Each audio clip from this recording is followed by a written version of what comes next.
My name is Jackie Palfi, and this is the Cycle of Success podcast. I am certain that you can make life more than just a living. You can achieve more by doing less. My mission is to help you create abundance in all areas of life without you burning out. So what are you waiting for? All we have is right now.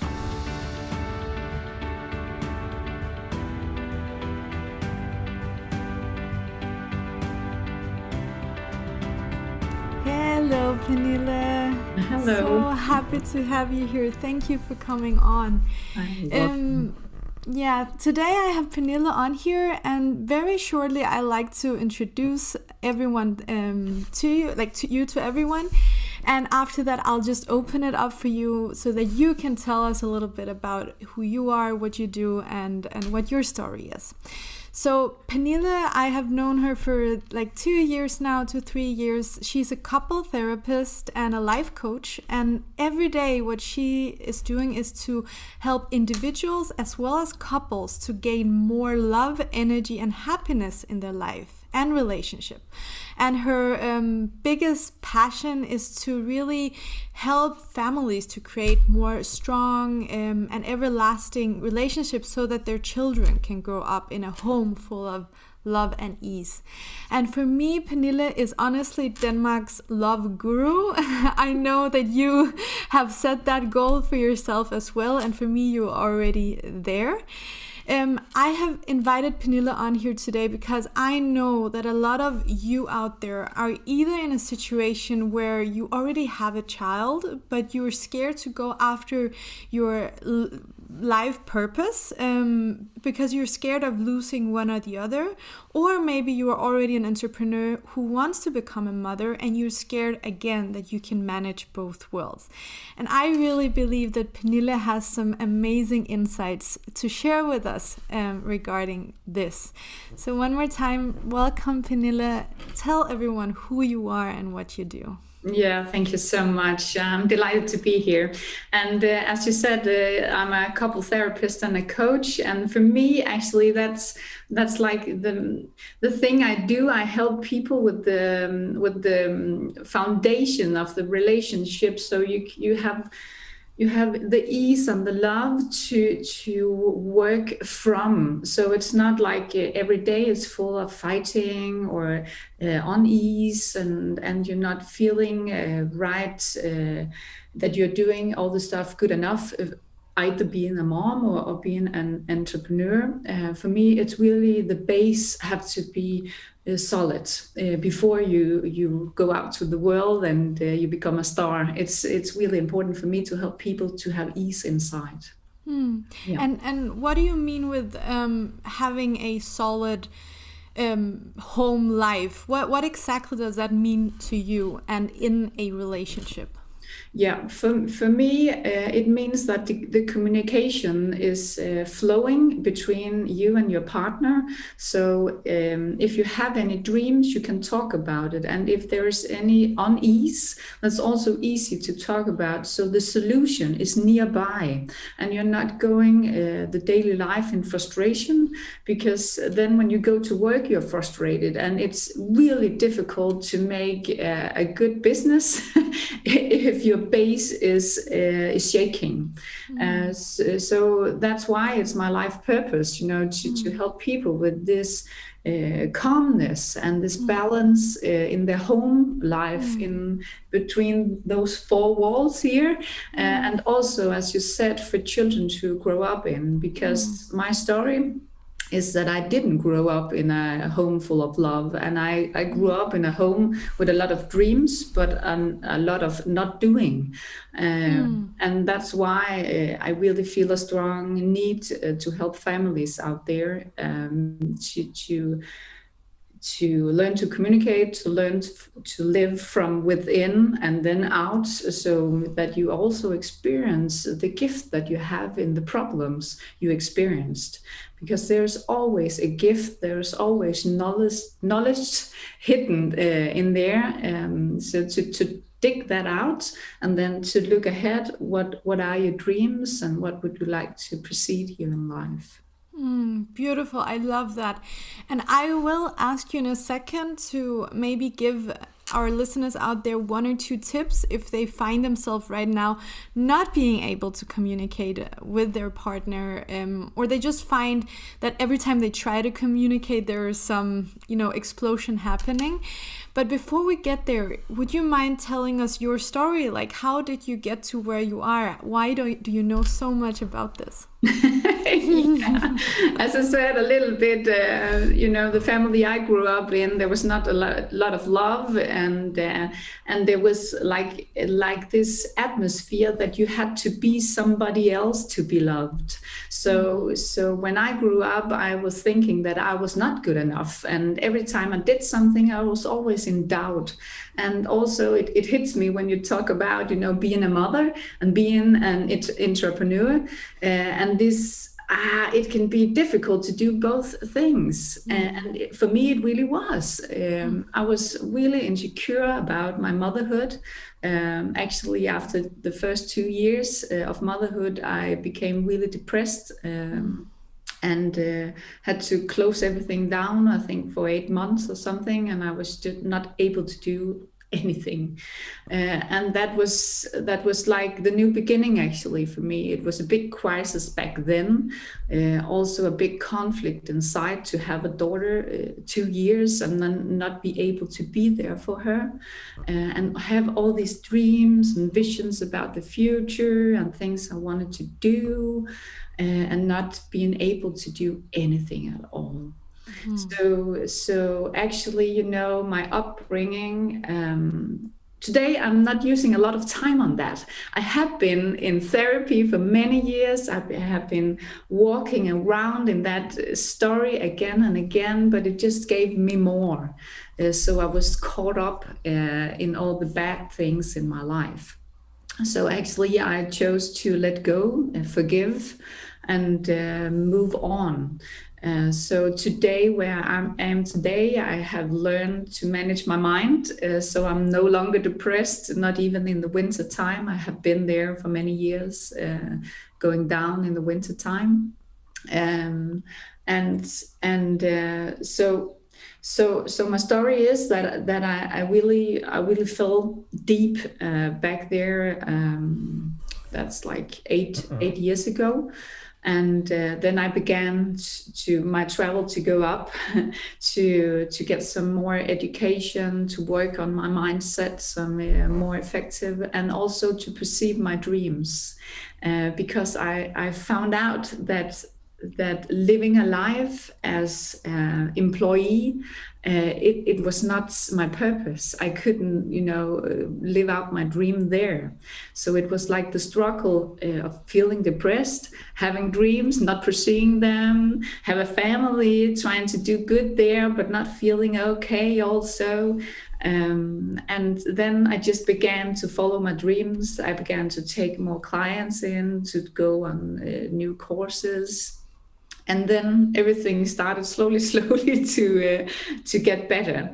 So I realized when I perceived my dream to be an entrepreneur, I became a much better mom as well, and a much better partner, because I was going after what I dreamed of in life.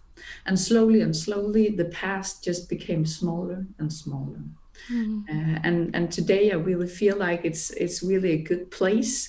It had been a struggle, yes, and it is. And today, actually, I'm working so much that I have to tell myself, close down. Now it's time off to be a mother, to take care of my family and my child, and to be present in the time that I'm there. I thank you so much for sharing your story, and I really find myself in many aspects of your story, and I'm sure that many women from my audience also do, especially if you're a mother. It is so normal that you the first 2 years, if not more, are just completely insecure, especially being a first-time mom. You question everything you do because you want to be this perfect person to your child. So that is the first part I would like talk with you about like changing our mindset around that. Yeah. And the second part is, you said that you were depressed for a long time, and especially after getting completely out of the depression and then falling into it in the winter time. That I remember so clearly after you started this program. It wasn't even a week or 2 weeks after you started the program that you uploaded these videos dancing around, and you already felt that you were out of it. And that was because you decided. It was your mindset. It all starts with your mindset. And that really inspired me. So I think what I would like you to maybe talk a little bit about with both things, which is something major in a lot of people's life, is what techniques did you use? What did you do with your mindset to get out of it, to turn it around so that you could start focusing more on you as a person who wants to create the life that you're supposed to live? Yeah, I'm just taking a note so that yes. Exactly. Yeah, it's a good point. And when you talk, actually, that comes a situation or an example to my mind. And it was when I just gave birth. My mother was like really dictating, what to do, and she was manipulating, and all the time I was feeling not good enough. I had to do more. I had to be better.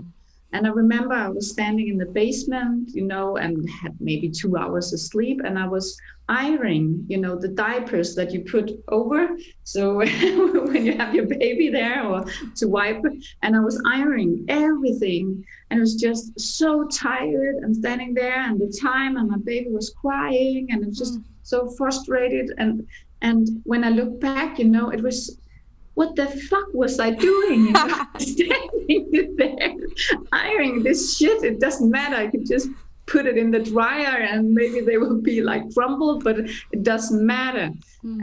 So that was really the beginning of my motherhood, was that everything had to be like super perfect. And today I know my mom, she did the best, but the best actually was not good enough because it was all about how things outside looked and not about feeling good as a mom, feeling connected with your child. It was everything had to look perfect. So that was the struggle from the beginning, that I wanted to look perfect as the picture my mom showed me. But on the way, I found out that was not it. That's not how you're a good mother at all. It can be messy around, but as long as you're feeling good inside and you had a great day, you have had a laugh, you have been outside, you had a sleep, then life is good. Exactly. In the first couple of years. Yeah, and because our children, especially in the first 6 years, they are so they feel everything. They're so intuitive. They take on everything that we feel. I have been on my podcast also. I told the story before that I was working also at a place for a long time that I thought was my favorite, like my dream position. But inside, there were often times where I didn't feel happy. And it wasn't until my mentor, she asked me, Jackie, one day you will tell your boy to go after his dreams, right? And I had to agree. And then she said, how can he do that if you do not do that? And that is also where I realized it is what I feel inside that is being an example to my children. And that is exactly the same thing that you're talking about. So I love that example. What did you do then? Yeah, I participated in a program where you learn to shift your mind. So that was actually the big step for me, was to really to take that paradigm shift, from the old psychology where you work in the trauma, you talk about the trauma, and you try to understand the trauma, and then the shift from that and into to the daily course, to read every day, to write your goals every day, to to be thankful every day for what you have now and also for what you want to attract in the future. So it was much more to be present in the now and then look actually ahead. Be thankful for the past and then look ahead and have much more focus on your dreams. So that was really the big paradigm shift for me, to not soak around in all the bad things that have happened, all the anger of my mom, of my family upbringing, because it didn't bring me anywhere. You know, I was still stuck in the same pattern and the same unease inside. So that was the big transformation for me, to really invest in myself and this paradigm shift as well, in the belief that it's possible to do anything, no matter what you have in your past. So that's really what makes the shift for me. And I have always been, you know, like this colorful woman, girl with, a lot of colorful clothes, dancing and happy, but it was not allowed to show emotion, especially not like crazy emotions, being really angry or being really happy in my upbringing. So I have always felt like I was stuck. So this moment to like just let go, you know, and that all emotions are acceptable, they are okay, and to learn to live with anger, but healthy anger, because anger is really healthy to set boundaries. You need them to set boundaries, but it needs to be in a healthy way where you are in control of the anger. And the same with the love and the joy, that it's not so much that I'm losing myself, you know, that I'm losing all my energy in just one dance session or in one therapy session. So I can maintain my energy. So actually that's have been like a really a major shift for me. And also, you know, to realize that depression or anxiety, that's in your mind. It's not nothing about the surroundings, you know, it's in your mind. Yeah. So what I hear you say is also that you really did start within. And I think sometimes it can be difficult to realize that it is within us, because there are things happening in the outside, especially in the family life, where like, oh, that's unfair. Why did he do that? Why doesn't she listen? You know, you start pointing fingers and you really feel like that is true and that it's not something you don't deserve. So how do you step back and say, okay, I realize that there are also stuff I have in me that are contributing to this situation, and really just start to work on those parts instead of pointing fingers, even though you point fingers unconsciously. So how do we do that? Yeah, actually, it's practice. It is. There's no easy way into this. It is really practice, and I really think, and that's why I love couple therapy, because, and I'm beginning to not call it couple therapy, but more couple development. Because it's not about, you know, sitting talking about pointing fingers at each other. That's not the main thing here. It is to find out what can I practice, how can I support my partner in this practice process. So for me, it have been like realizing I'm doing it because my mom, she did it, you know, my whole life, still does, you know, pointing fingers at others. So it was like really easy for me to be really mean to my partner. So I had to realize when I was doing that, it was a feeling behind of not getting attention enough, not getting love the way I wanted. So it was like, it is a combine between knowing what you are missing, asking for it, and then to realize to stop yourself or to ask your partner to stop you. And in that process, couple therapy is really important, because you get like a mutual understanding of what is going on. So both need to understand. When I'm pointing my fingers, it's actually not you right now that's the problem. It's emotions inside. It's needs I didn't get fulfilled. It's frustration, maybe most likely from my past. It's not the situation right now there's something wrong with. It's a lot of other stuff. So to realize that, you need to practice over and over again until today.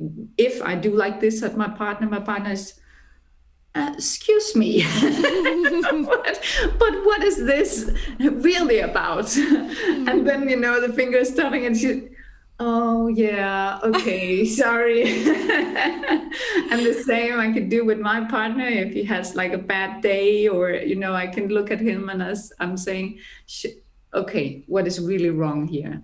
Just breathe. What is going on? And then there's stuff at the work or something else, or a feeling of something, and then we talk about it, and it fell apart. It's easy. So that's really, I think, the biggest thing that I have learned that makes the life more easy. Really, shoulders down and the emotions are relaxed. Okay, that is really, really awesome. And I am sure that everyone listening, when they hear it, they know that this is the truth and it resonates with them. But I also think that a lot of people are thinking, but how am I getting there? Because emotions can be so... they're just out there, right? You often, if you don't reflect and you don't step back for a second, then it's really difficult to handle them. So I would invite you to maybe share with us 3 tips in a situation where, just like you explained right now, where you are with your husband and you're both pointing fingers, and now you have learned to say, hey, what's really going on there? If people are not there yet, they are still learning. So what 3 things that they can do to get there from home without being at couple therapies in the beginning? Yeah, I think the most important thing is to gain knowledge, to do something else. You have to have something new, because you are working from your past and your behaviors in the past. So to change that, it's really important to Google new things, how to communicate in the relationship, good communication, stuff like that. So really to collect knowledge about behavior shift. So I think that's the most important thing, because then you have some other tools you can practice on. And then there is like this decision to make, that the decision to shift, the decision to want to change. And so it's important that you make a decision in your mind that you are practicing now, and that to understand that practice is getting better over time. So if you want to be a world famous star in, riding a horse, you cannot just take a decision and the next day you're winning medals. So it takes practice, it takes time. So it is to make a decision that I want to change this over time, and then do your best every day. So gain knowledge and work on it every day. And then I will say the last thing, even though that you don't want, or maybe you can't afford right now to seek advice, but I will definitely say that that's the last thing, because you can read things, you can practice on things, but 95% of the time you're still controlled by your old pattern, your old paradigm. So even though you can read a lot, it's still so important that you get knowledge for somebody else that already did the result you want, so you proceed advice at some point. So important. I really love what you're saying, because very shortly summarized, what you're saying is also that if we want different results, we need to gain awareness. Everything is around awareness, right? Every result we see in our life right now is just a perfect reflection of the awareness we have in that area of life right now. So I really love that. And regarding getting some help or some therapy or couple development, as you said it, I think there's a lot of stigmatization around it, and probably also mostly from men. I feel like we women have it easier to say we take on help. I feel like men are having some limiting beliefs around it because they're probably scared that they're being pointed fingers. So my question is, if a woman or a mother is sitting there and maybe they didn't even hit the bottom in their relationship yet, they just want preventively also get some help so that their relationship can get even better, but the husband doesn't want to. What would you recommend these women to do? Yeah, that's really a question I get a lot, because like it's really crazy. I think it's like 90 or 95% it's women who's contacting me, or even 99% of the time. So the thing I'm always telling women is that, and that depending on the person, the couple therapist is, but for me, I have never experienced, a man walking out the door angry.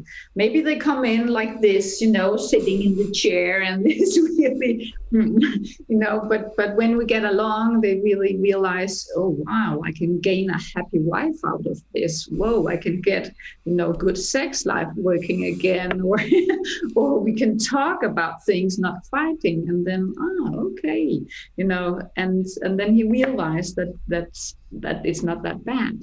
But that's the process when he's really here so to getting him here is maybe to tell him the story that is normal. Most men are like really hesitant and have a lot of thinking that then there's an old woman sitting there, kind of a mother, and telling you what you did wrong, and normally, I suggest women that's just for me, to maybe show some videos where I'm talking about sex, or I'm talking about the relationship, because then they get an understanding that I'm really down to earth kind of person, and my point of view. So I call it like the female, you can, like, I don't know the English word of it, but it's like kind of female magic. So you put things in like slowly, showing a video, talking a bit about it, and easily you're talking him in to participating. That's the one way of doing it. And the other way is like really set a boundary. I've had it. It's too much. I cannot do this anymore. If we have to proceed in this relationship, we have to get help. That my boundaries is here. So I want you, I love you, I want this to work, but I need some help, because this is not okay for me to be in anymore. So that's like the end boundary, and you have to be aware that he can say no. And what is the consequence then? Is it that you have to break up the relationship? You have to be prepared for that consequence as well. But that is when problems are like really big. Then it's time to set like the last boundary, to say it's now or never. And mostly, I have never heard that a man turned that one down. Never. So always that worked in the end. Okay, fine, I'll go, and then you can also say, let's go one time, and that's it. We just try it out, and if you don't like it, you will not come again. Because I know once you've been here, it's fine. Yeah, exactly. That is something I also wanted to mention, that I remember we were in a conversation and you said that once, that actually almost always, and that when a woman says just one time, let's try it out one time, and if you don't like it, we don't have to do it, then it always ends out good. And I really want to tell everyone in the audience that Pinilla has such a gift to really see the person. In both person, there is never the feeling of taking one's part over the other. You really see it as a partnership and how to raise it. And especially what I love about you is that you have the child in mind. Like, how can you break these patterns of the family, of both individuals, so that the child doesn't have to take that on? Would you like to talk a little bit about that? Yeah, I'm happy you mentioned it. Yes, I totally forgot it in our talking. Yeah. So yeah, because that is actually, the one thing where I really feel, the power of the relationship, because you can really fuck children up. You can really fuck their self-confidence up by being emotionally at each other's head all the time. So it's so fucking, sorry for swearing, important that you take this serious, that you get some help or you seek some help or advice so you can change the pattern. Because you and me, we know, Jacqueline, that what we are today is because of our upbringing. So if we want to change it, we really have to work hard on our mindset today. It is possible always, and thank God for that, to change it, but it is really hard work. So you can make it much easier for your child if you really are working on yourself. And to have a good relationship, because your child is looking at you, and it's not listening what you're telling the child, is looking and feeling. So the child is feeling the vibration. How are you feeling? And it's really copying that vibration. Yeah.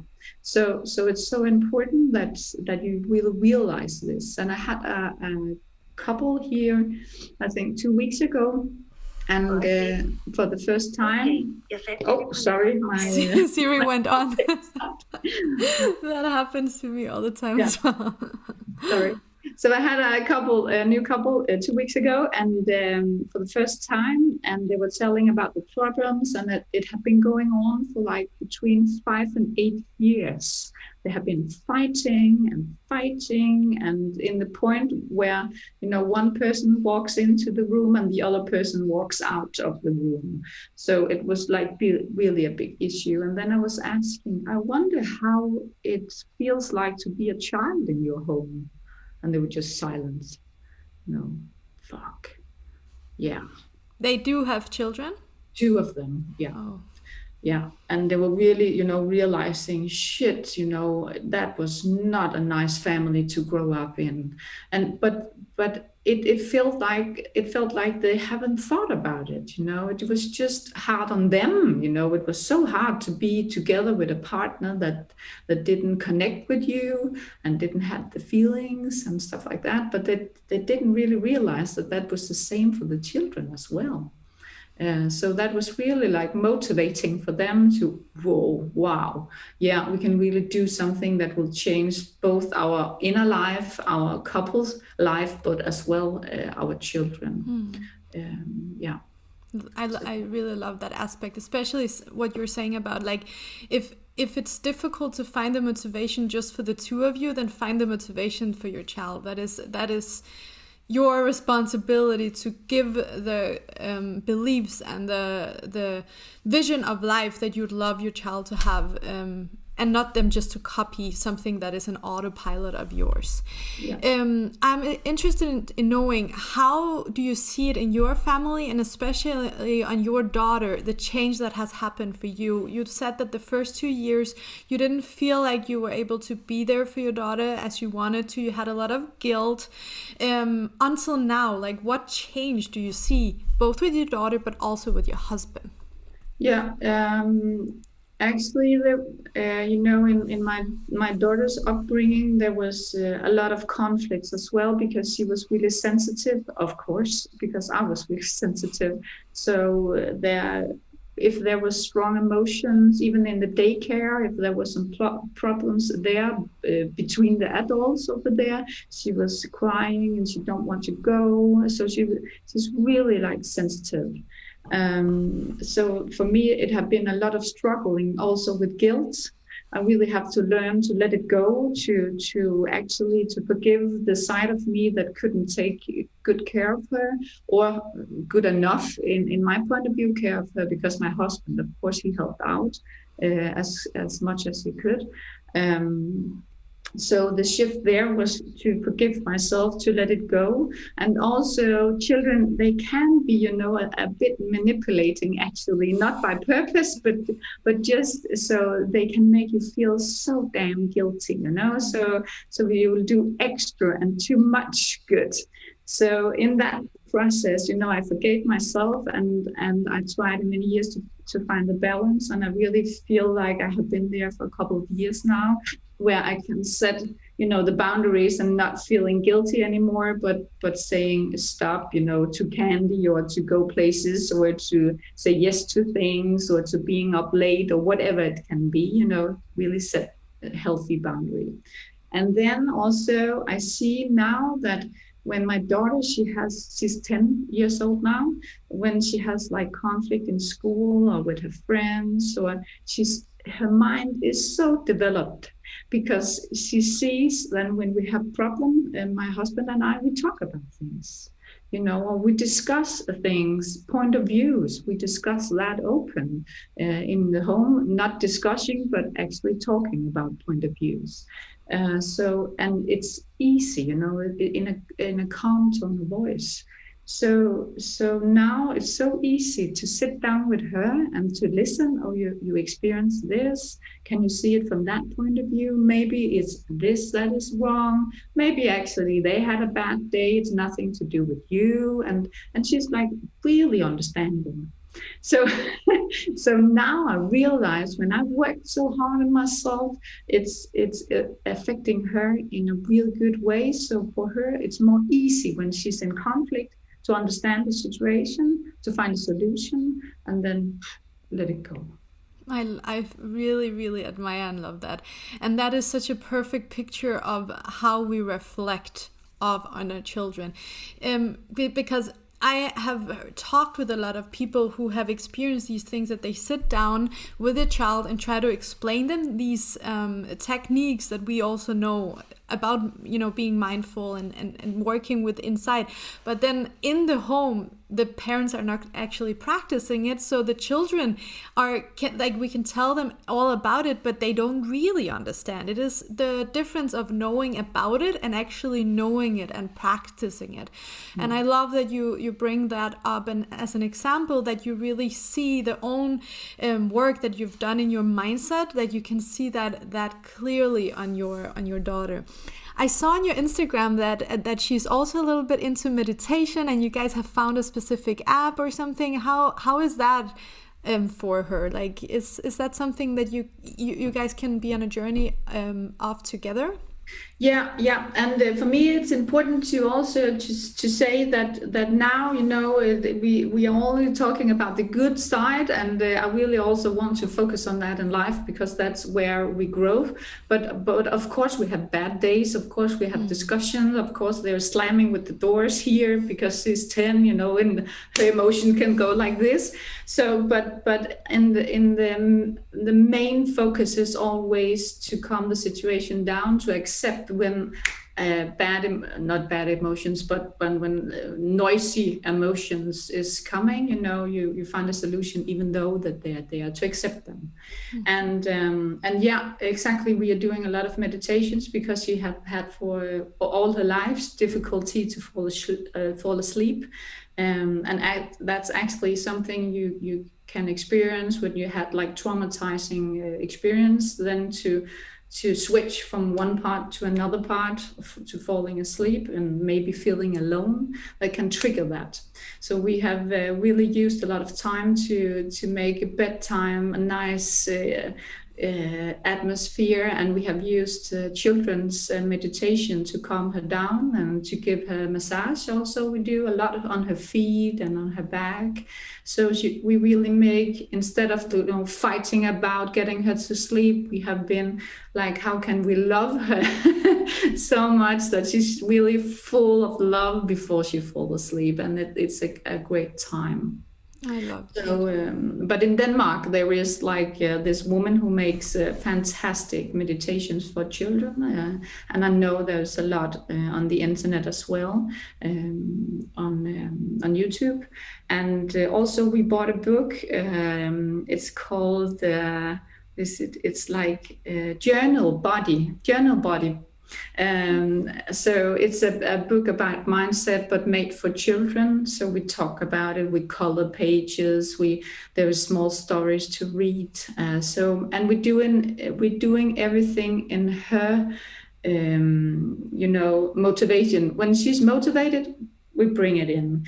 And when she has a day she don't want to, we are not forcing her to do it. So we're just, slowly bringing it in every time there's space to do it. That's awesome. I thank you for sharing that. It is really awesome that we can with our development, that we can contribute to our children actually knowing what we know now way earlier, and that will give them a so much brighter future. Also regarding those meditation, I know I have a lot of Danish listeners, so if you say that you can recommend that, I will put it in the show notes, and my audience can find it if that's something they're interested in. The last thing I would like to talk with you about, Pinilla, is how do you manage your everyday life, because you are an entrepreneur and you are working from home. And I know that even though we're conscious about these things, we do our inner work, there are still times where we like to be a mother more than we like to be a businesswoman, and the other way around. There are also times where we just want to work on our business and want to say, okay, now you guys take your time and I'll just, go back and take my space. And I know that you're practicing this a lot, that you talk with your family about taking your space and doing what's good for you so that you can fill your cup. How do you do that? That has really also been a hard journey, because as I said, the person I was not accepted. So also to do good things for me was like really giving me, bad feelings, because then I was putting myself first and not everybody else. So that had been a major conflict for me. So I just really, really practice in small bit of time. I have had for many years that 10 minutes is better than nothing.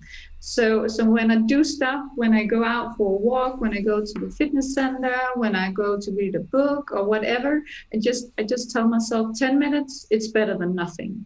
So that I had a mindset, that a little bit is better than not doing anything at all, or sitting and just meaning about I don't have time, there's never time enough for me. And then that feeling is just growing.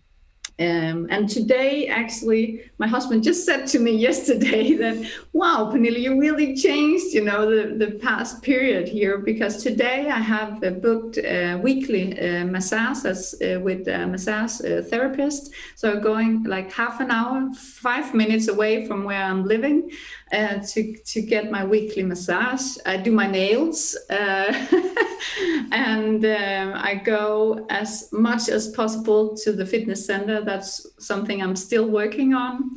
And when we go on holidays, I always have a break, for myself. I do my morning walk every morning. I really need my own space to get my battery, my cup filled before I can be there for everybody else. That have been conflict before, but now it have been for many years that's just how I'm feeling best. So for now, I'm just saying if I can feel unease inside, I need this. I will go for a walk or just sit in my room, or then I withdraw myself from the family. Yeah. I that's awesome, because I know that is something many mothers do struggle with. And I often, what you just mentioned about the massage and the nails and the morning walks, I know that most people know that they should be doing this, but still they're not doing it because of what you call, the baggage, their limiting beliefs of not being good enough. I also call these things our non-negotiables, because they should be our non-negotiables. When we fill in our to-do list, those should be filled in first, because that is when we make sure that we are the best us. What is one thing that you did? I know you did a long program and you worked a lot with yourself, but just to start this, if you haven't done this journey yet, what is one thing you can recommend to get this limiting belief of not being good enough, if you focus on yourself, get that overridden? Yeah, I my mentor, he gave me the saying of I do my best and my best is always good enough. And when I doubt in myself, I bring that in, I do my best because I always do. And I'm sure the listener is always doing their best. And then to realize the best is good enough. I think that's really a mantra, is really a good thing to get started. To choose a mantra that's really like, yeah, okay, yes, I will keep going, yes. That feels good. Yeah. And then, to start with a mantra and then to find just focus on one thing at a time. That's really important, that we focus on one thing, get good at it, get it to be a habit, and then we can put another thing up on top of that.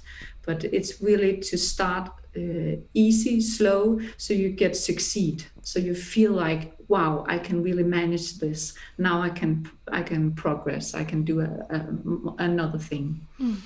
Yeah, really super important that I always use the example of we live in a society that tends to want, if you imagine the picture, go into a cinema and watch 3 movies at the same time and wanting to understand all 3 movies. That is how we live our lives, right? We want to do 1,000 things and we start 1,000 things at the same time, and then we don't follow through, and in the end we have this feeling of still feeding the limiting belief of not being good enough.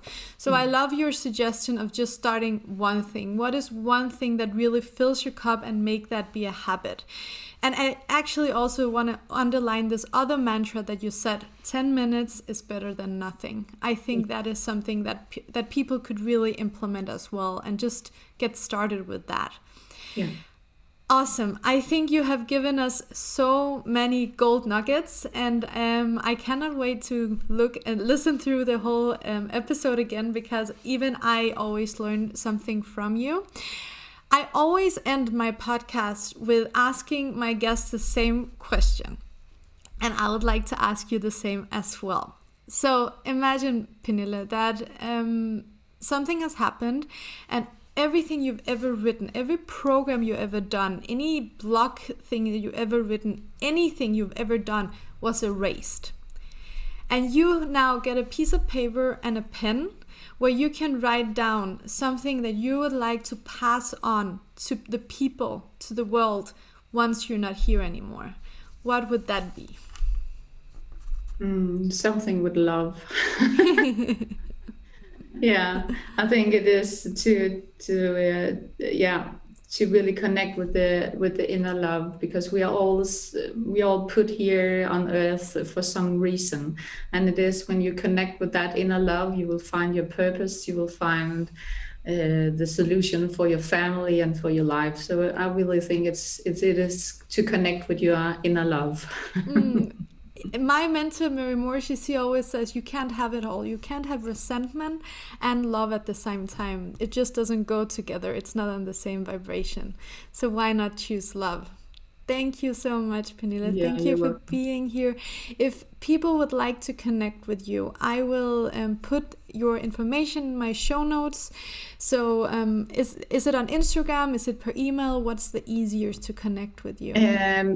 Either way, right. I think, and if in Danish is easy because all my pages is in Danish. But if you really want to contact me, also if you're not from Denmark, you can write to me on the email, and I do take clients from all over the world. So you're mostly welcome to connect with me. Also, and I know you also give like a 30 minutes free consultation if they don't really know where they are. So I will put all those things in my show notes, and I am so grateful that you were here today. Thank you so much. You're most welcome.